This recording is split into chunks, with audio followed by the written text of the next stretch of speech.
ഇന്ന് നമുക്ക് നല്ല വെറൈറ്റി ടേസ്റ്റിലൊരു കപ്പ കുഴച്ചത് ഉണ്ടാക്കിയാലോ. അടിപൊളി ടേസ്റ്റാണ്. ഈ ഇൻഗ്രീഡിയൻസും കൂടി ചേർത്ത് നമുക്ക് ഇത് തയ്യാറാക്കാം. അതിനുവേണ്ടി 2 കപ്പ് എടുത്ത് തൊലിയെല്ലാം കളഞ്ഞ് ചെറിയ പീസുകളാക്കി മുറിച്ച് ഒരു കുക്കറിലിട്ട് കൊടുത്തിട്ടുണ്ട്.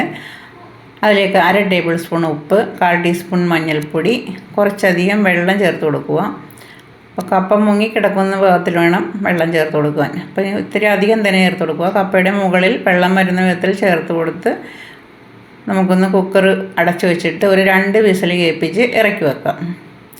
ഇനി നമുക്കൊരു ചീനച്ചട്ടി വെച്ച് ചൂടായി കഴിയുമ്പോൾ അതിലേക്ക് 1 ടേബിൾ സ്പൂൺ വെളിച്ചെണ്ണ ഒഴിച്ച് കൊടുക്കുക. വെളിച്ചെണ്ണ നന്നായിട്ട് ചൂടായി കഴിയുമ്പോൾ അതിലേക്ക് 1/2 ടേബിൾ സ്പൂൺ കടുക് ചേർത്ത് കൊടുക്കുക. കടുക് നന്നായിട്ട് പൊട്ടി വരുമ്പോഴേക്കും അതിലേക്ക് കുറച്ച് ചുവന്നുള്ളി, ഒരു 10 അല്ലി വെളുത്തുള്ളി, 2 പച്ചമുളക് നീളത്തിൽ മുറിച്ചത് ഇങ്ങോട്ട് ചേർത്ത് നന്നായിട്ട് വഴറ്റിയെടുക്കാം.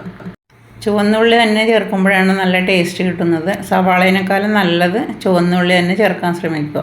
കുറച്ചധികം നല്ല ഫ്രഷായ കറിവേപ്പിലയും കൂടി ചേർത്താൽ നമ്മുടെ കപ്പയ്ക്ക് നല്ല ടേസ്റ്റ് ആയിരിക്കും കിട്ടുന്നത്. എന്നിട്ട് നന്നായിട്ട് ഇത് മൂപ്പിച്ചെടുക്കുക. അതിനുശേഷം നമുക്കതിലേക്ക് ചതച്ച മുളക് ചേർത്ത് കൊടുക്കണം.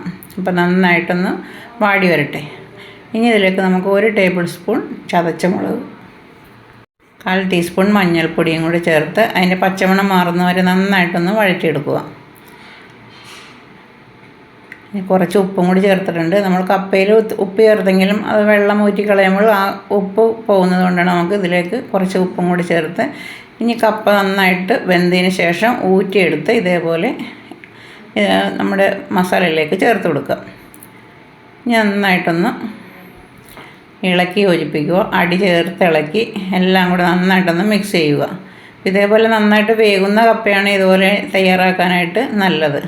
അപ്പോൾ കപ്പ വേവിക്കുമ്പോൾ എപ്പോഴും അധികം വെള്ളം വെച്ച് വേവിച്ച് കഴിഞ്ഞിട്ട് ആ വെള്ളം മുഴുവനും ഊറ്റിക്കളഞ്ഞതിന് ശേഷം വേണം ഇതേപോലെ ഒരു അരിപ്പയിലൂടെ അരിച്ച് ഈ കപ്പ മാത്രമായിട്ട് എടുക്കുക.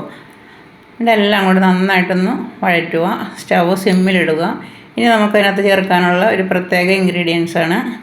അത് നമ്മുടെ ചിക്കൻ മസാലയാണ്. ഒരു 1/4 ടീസ്പൂൺ ചിക്കൻ മസാലയോ അല്ലെങ്കിൽ ഗരം മസാലയോ ചേർത്ത് നന്നായിട്ടൊന്ന് കുഴച്ചെടുക്കുക. അപ്പോൾ സ്റ്റവ് എപ്പോഴും സിമ്മിലിടുക. 1 മിനിറ്റ് ഇതേപോലെ ഒന്ന് കുഴച്ച് എല്ലാം കൂടി നല്ലതായിട്ട് കുഴച്ച് കഴിയുമ്പോൾ നല്ല അടിപൊളി ടേസ്റ്റ് ആയിരിക്കും. ഇറച്ചിക്കറിയുടെ സാധനമാണ് നമ്മളിത് തയ്യാറാക്കുന്നത്. നല്ല സൂപ്പർ ടേസ്റ്റാണ്. ഇതേപോലെ ഒന്ന് തയ്യാറാക്കിയിട്ടില്ലെങ്കിൽ ഇങ്ങനെ ചെയ്ത് നോക്കുക. നല്ല സൂപ്പറല്ലേ. കാണാനും നല്ലതാണ്, കഴിക്കാനും നല്ലതാണ്.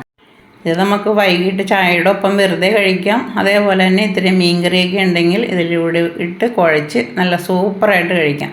മീൻകറിയും കപ്പയും കൂടി അടിപൊളി കോമ്പിനേഷനാണ്. ഇപ്പോൾ ഇതേപോലെ ചെയ്ത് നോക്കിയിട്ടില്ലെങ്കിൽ ഒന്ന് ചെയ്ത് നോക്കുക. റെസിപ്പി ഇഷ്ടമായ ലൈക്ക് ചെയ്യുക, കമൻറ്റ് ചെയ്യുക, ഷെയർ ചെയ്യുക, സബ് ചെയ്യുക, ഹൈപ്പ് കൂടി ചെയ്യുക. അടുത്ത ഈസി റെസിപ്പിയുമായി നാളെ വരാം.